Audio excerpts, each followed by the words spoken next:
What's up, nerds and nerdettes and wee little nerdlings all? It's your buddy Big Johnny G for Two Gun Pixie presents Legendary Gaming.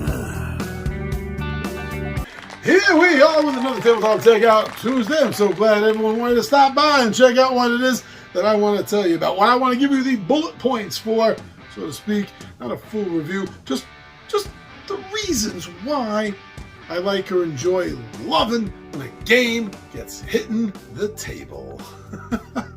So, today is a delve. It is a dark, deep delve we're going to take in a Paper Tiger sort of way. Paper Dungeons. This is a game I discovered a few years ago, and I'm really glad I did. I've had so much fun playing this game that now I think it's time to talk to you about it. So come on, join me down the table, and I'll tell you what it is that I like and love about Paper Dungeons.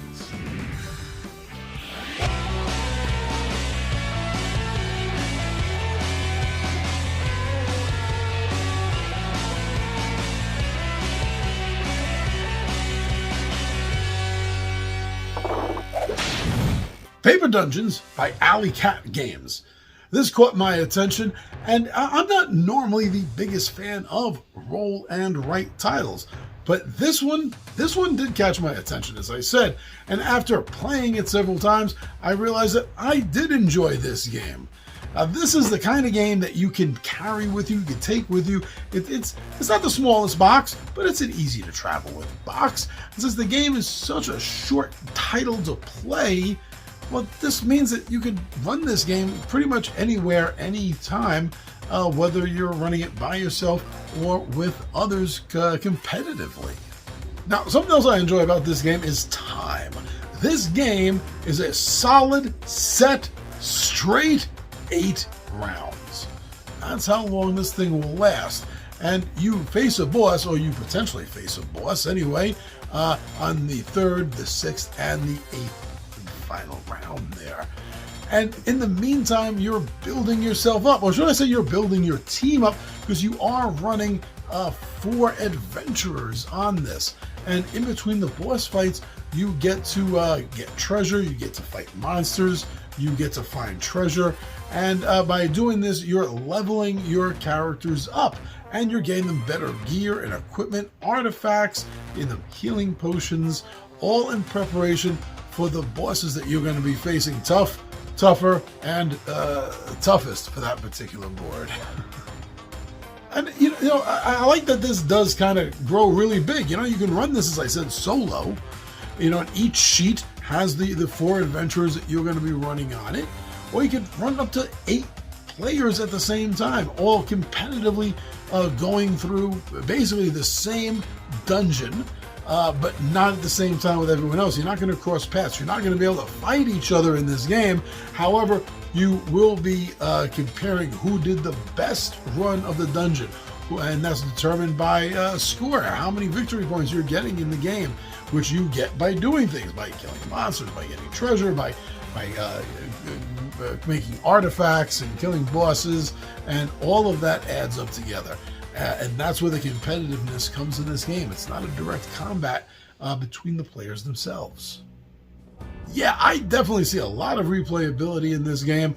However, I can see that over time, it's going to start feeling a little bit repetitive in a sense because of the way things are set up. But by the time I get to that level, I'm probably already going to be knee deep in the expansion side quest, which is going to add in some new rules, spice up the flavor of the game a little bit, while giving us new dungeons as well. So this game, I think, does have good replayability to begin with. Maybe not the best, but it has good replayability. But then with the expansions, or at least the first expansion that's out right now, if it does well, hopefully there will be more.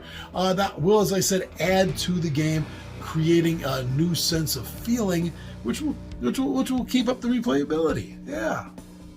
This is the kind of game that's going to draw you to the table because it's easy to play, it's easy to learn, it's easy to teach. It's not going to take you long. It's going to take you about 30 minutes, maybe even 20. If you have more play, let's say it's going to take you about 20 minutes plus 5 maybe per player on top of that. So that's not really a long time. And if you're a fan of roll and write games in general, why not? Take a look at this game. Maybe it'll be something that you're going to want to add to your shelf like I did. But it's even if you don't, it's definitely worth your time to play and try the game out. At least give it a shot. And if on top of that, you're also a fantasy fan, well, this kind of sells itself, I think, to you then. The dungeon delve aspect of this is handled well enough, I think, for what the game is, for what it does, what it delivers to you, what it's trying to do. It does perfectly and beautifully well. This game is going to give you some exciting tabletop adventure moments, and you are going to be able to grow along with this system, as I said. I think this is good for families as well. I think this game would be a good introduction game for kids into the roll and write system. Again, especially if they're fantasy fans. I think that's a kind of gimme then. They're definitely gonna want to try this game out, and you're gonna be happy that you and your family did. But yeah, altogether, I think that this has hit all the boxes that I was expecting this game to hit. I am very happy with it, and I'm hoping that you will be as well. So go check this game out. If you get a chance, try to play a few rounds of it first. But I think you're definitely going to like this. So yeah, go check out by Alley Cat Games, Paper Dungeons.